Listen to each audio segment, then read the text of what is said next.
जितेंद्र चौधरी जी। राधे राधे महाराज जी। गुरुजी, हम सही और गलत की परख कैसे करें? विवेक से। जब तक बुद्धि में विवेक जागृत नहीं होता तब तक क्या सही है क्या गलत है ये निर्णय ठीक नहीं बुद्धि कर पाती। बुद्धि तो गलत आचरणों में भी मोहर लगा देती, तभी तो पापाचरण होता है। सत्य और असत्य का, गलत और सही का निर्णय विवेक से होता है, और विवेक सत्संग से होता है, और सत्संग भगवान की कृपा से मिलता है। बिन सत्संग विवेक न होई, और राम कृपा बिन सुलभ न सोई। श्री हरिवंश विवेक परम। जब हमारे अंदर विवेक जागृत हो जाता है तब सत असत का तुरंत निर्णय होता है, ये गलत है ये सही है, ये करना चाहिए ये नहीं करना चाहिए। इसलिए विवेक कोई बाजार में नहीं प्राप्त होता। विवेक को जागृत करने के लिए नाम जप करो, दूसरों का हित करो, और सत्संग सुनो, समय मिले तो शास्त्र स्वाध्याय करो, तो इससे विवेक जागृत होगा। ज्ञान, वही ज्ञान निर्णय कर पाता है कि ये गलत है कि सही। और जब तक भजन नहीं होगा तो निर्णय भी हो जाने पर भी आप टिकोगे नहीं, आप गलत में फिसल जाओगे। जैसे आपको जानकारी है कितने ऐसे गलत काम आप किए जो पता है कि गलत है, नहीं करना चाहिए, पर फिर भी हो गए। क्यों हो गए? आपकी जानकारी का प्रयोग क्यों नहीं हुआ? क्योंकि आपके पास नाम बल नहीं है। श्री हरिवंश नाम बल लहो, अपने मन भाई सब कहो, रहो शरण हरिवंश की। जो भगवान के आश्रित होकर, प्रभु के आश्रित होकर नाम जप करता है तो ये गलत है, नहीं करना चाहिए, तो वो नहीं करेगा। क्योंकि निर्णय तो ठीक हो गया, लेकिन उस निर्णय पे चलने की सामर्थ्य चाहिए। ज्ञान जानकारी तो बहुतों को है, लेकिन जानकारी का सही प्रयोग सही समय पर हो जाए तो वो जानकारी ने बोले यार पता तो हमको था, हमारे मन में आया था कि ना करें, पर हमने कर लिया। तो इसलिए सही जानकारी का सही प्रयोग करने के लिए नाम जप, सत्संग, शास्त्र स्वाध्याय और परोपकार, ये चार बातें अपने दिमाग में बैठा लो। नाम जप, सत्संग, शास्त्रों का स्वाध्याय और परोपकार, इससे विवेक जागृत हो जाएगा, और विवेक सही गलत का निर्णय करेगा और सही मार्ग में चलने के लिए आपको सामर्थ्य देगा। केशव भाटिया जी। राधे राधे महाराज जी। राधे राधे महाराज जी। महाराज जी, वास्तविक दैन्यता का प्रादुर्भाव कैसे हो? अभी तो ऊपर ऊपर से कह देते। हाँ, ये केवल गुरु कृपा से होता है, दूसरा कोई साधन नहीं। साधन करो तो अहंकार पुष्ट होता है, मैं अमुक अमुक अमुक। लेकिन जब गुरु कृपा का आश्रय लिया जाता है तब लगता है गुरु कृपा से सब हो रहा है। मैं तो अधम जीव हूँ, मेरे गुरुदेव ने हम पर कृपा कर दी, आचार्य ने कृपा कर दी, तो आज हम श्री जी के चरणों तक पहुँच रहे हैं, आज हम श्री जी का नाम जप रहे हैं, आज हम श्री जी का जस गा रहे हैं। तो वो सब कुछ करते हुए कृपा का जब अनुभव करेगा तो दैन्यता रहेगी, और जब कर्ता अनुभव करेगा कि मैंने किया तो अहंकार पुष्ट होगा। आप सब महाराज जी, यदि गुरुदेव प्रकट रूप में ना हो, अप्रकट हो मतलब नहीं, दवाई तो प्रगट ही चाहिए।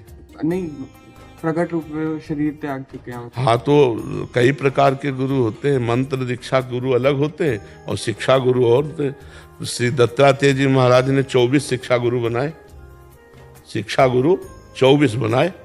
तो जहाँ से हमको भागवतिक शिक्षा मिले हम उनकी बात माने, दीक्षा गुरु और है, हम उनकी बात माने तो हमको लगेगा कि संत कृपा से, गुरु कृपा से साधन चल रहा है। जब कृपा शब्द आ जाएगा तो दैन्यता आ जाएगी, और जब मैं शब्द कर्ता भाव आ जाएगा तो अहंकार पुष्ट हो जाएगा। महाराज जी, जैसे कार्य होने से पहले ये होता है कि श्री जी मैं तो नीच हूँ, आप अपनी कृपा से करा दो, आप ही करा सकती हो। पर जब कार्य हो जाता है तो फिर आ जाता है अरे ये तो मैंने ही कर लिया, तो ये काटता हूँ, लेकिन जब बार बार फिर वो देखो, जब तक अंतःकरण पवित्र नहीं होगा तब तक ये नाटक तो चलता ही रहेगा दैन्यता का। और जब अंतःकरण पवित्र हो जाता है, जैसे जिस वृक्ष की डाली में अधिक फल लग जाते हैं तो झुक जाती है। तो तृणादपि सुनीचेन तरोरियु सहिष्णुना अमानिना मान देन कीर्तने या सदा हरि। सबसे छोटा जो बन जाता है वही दैन्य होता है। कब दिखाई देगा? जब सब में अपने इष्ट दिखाई देंगे। सर्वानुवस्तुतया निरीक्ष परम स्वाराध्य बुद्धिर्मम। जब मेरे इष्ट देव राधा वल्लभ लाल सब में विराजमान है तो हम उनके सेवक हैं, तो हमारे अंदर दैन्यता है, सब में मेरे प्रभु हैं, सब में। और जब तक प्रभु सब में नहीं दिखाई देते तब तक बनावटी दैन्यता होती नहीं। असली दैन्यता में यही आएगा, प्रभु देखो अभी तक तो हम ही कहते थे कि हम पामर अधम हैं, आज गवाही मिल गया, और जिसकी गवाही पक्की हो तो अब तो कृपा कर दो ना। वो दोष नहीं देखेगा, वहाँ गुण भाव देखेगा कि इसने हमें सपोर्ट किया और भगवान के हमें कृपा पात्र बना। ये दैन्यता, पर ये दैन्यता बाजार में नहीं मिलती, ये गुरु कृपा से ही आती है। जब हमें हर समय गुरु कृपा का भाव रहेगा तो दैन्यता आ जाएगी कि कितनी कृपा है, ये गुरु कृपा है। मूकम करोति वाचालम पंगुम लंघयति, हर जगह कृपा ही कृपा दिखाई दे। मतलब हमारे शरीर की सामर्थ्य एक कदम चलने की नहीं, कृपा। तब कृपा का अनुभव होता है जब हम विपत्ति में होते हैं, संकट में होते हैं, फिर भी हम दुखी ना हो, हम घबराए नहीं, तब लगता है तो भगवान की कृपा है, उन्हीं की कृपा से सब होता है। वास्तविक कृपा से हो रहा है। कठपुतली बाहर बढ़िया नाच रही है, वो अपने को समझे कि मैं बहुत बढ़िया नाच रही, तो नहीं भैया, पर्दे के पीछे अंगुलियां चल रही किसी और की। तो उमा दारू जोशित की नाई, समय नचावत राम गोसाई। जैसे कठपुतली नहीं नाचती, ऐसे भगवान चराचर जगत को नचा रहे हैं, तो उन्हीं के अनुसार हम नाच रहे हैं। और कर्ता भाव होने के कारण फिर हमें भोगना पड़ता है शुभ अशुभ का। अगर हम ऐसे अकर्ता हो जाए तो फिर कोई भी बंधन उसे छू नहीं सकता, पर ये स्थिति होती है। महाराज जी, यदि ये काटते जाएंगी, जब मन बोले कि तूने किया तो काटते जाएंगे, नहीं नहीं हाँ, ये तो काटना ही है, पर नाम जब चलता जाए, केवल काटने से नहीं रुकेगा, नाम जब। मतलब हमारे पास डिलीट करने का, हर प्रोग्राम डिलीट करने का नाम है। अगर नाम नहीं तो वो प्रोग्राम, जैसे ये क्यों ऐसा आ रहा है, तो वो पुष्ट हो रहा है, द्वेषात्मक चिंतन हो रहा है ना, या रागात्मक चिंतन हो रहा है। और जब राग न द्वेष, राधा राधा राधा, श्री हरिवंश राधा वल्लभ श्री हरि, वो कट रहा है, वो कटता चला जाएगा। नाम प्रत्येक पल तुम्हारे मन को निर्मल करता जा रहा है। तभी तो गंदगी निकलती भजन के समय। भजन करते समय देखो दुनिया का प्रपंच उसी समय याद आता है, तो वो नाम डिलीट कर रहा है, निकाल रहा है, मन में छुपी हुई दुर्वासनाएं उनको नष्ट कर रहा है। विकास यादव जी दिल्ली से। राधे राधे महाराज जी, आपके चरणों में कोटि कोटि प्रणाम। महाराज जी, इन 3 प्रश्नों को जानने की बहुत जिज्ञासा है, कृपया करके बताएं कि मैं कौन हूं, मैं कहां से आया हूं और मैं कहां जा रहा हूं। ये तो आप देखेंगे कि आप जा कहां रहे हैं। जिसका प्रश्न है, जो आखिरी प्रश्न है, आप कहां जा रहे हैं, तो आप देखेंगे मार्ग हम आपको बताएंगे कि आप पहचानो कहां जा रहे हो। बोला आप वही हो जिसकी खोज की जाती है। तत्त्वम् असि। अगर अंश भी स्वीकार करे तो पूर्ण का अंश पूर्ण ही होता है। पूर्णमदः पूर्णमिदं पूर्णात् पूर्णमुदच्यते पूर्णस्य पूर्णमादाय पूर्णमेवावशिष्यते। उस परमात्मा का जो अवशिष्ट अंश है वो भी पूर्ण ही होता है। तो तुम जो हो वास्तविक, वो मैं है, मैं है, मैं वो ब्रह्म है। मैं के आगे जो लगता है वो माया है। जैसे मैं अमुक, ये सब माया है। शुद्ध मैं भगवान का स्वरूप है। पहली बात, आप भगवत स्वरूप हो। कब?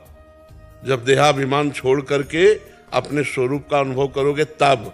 अभी तो असाधारण महामहिमा से युक्त जो स्वरूप है वो ढका हुआ है, और आप देहाभिमानी एक जीव है। इस समय एक देहाभिमानी जीव है। स्थूल सूक्ष्म कारण तीनों शरीरों का राग त्याग करके जो ब्रह्मविद ब्रह्म ही भवति, जो अपने स्वरूप को बोध प्राप्त कर लेता है, वो ब्रह्म स्वरूप ही है। समझ गए? माया अज्ञान कल्पित कल्पनात्मक भ्रम में फंसने के कारण वही शुद्ध ब्रह्म जीव कहलाया, और इसी माया कल्पना से मुक्त हो जाए तो वही ब्रह्म है। ठीक है? न कहीं जाना है न कहीं आना है, सर्वत्र तेरी सत्ता है। अब तू अपने आप को भूल करके मायाकृत इस आकर्षण में फंस करके अब नरक जाने की बात सोच रहा है, या स्वर्ग जाने की सत्कर्म कर रहा है, या परम पद में पहुंचने के लिए भजन कर रहा है। अब ये आपको देखना पड़ेगा, आप कहाँ जाएंगे। इसका निर्णय तो आपका आचरण बताएगा, आपका चिंतन बताएगा, आपका लक्ष्य बताएगा। आपका लक्ष्य क्या है ये आपको बताएगा। आप परमात्मा स्वरूप हैं, आप कहीं नहीं आना न कहीं जाना।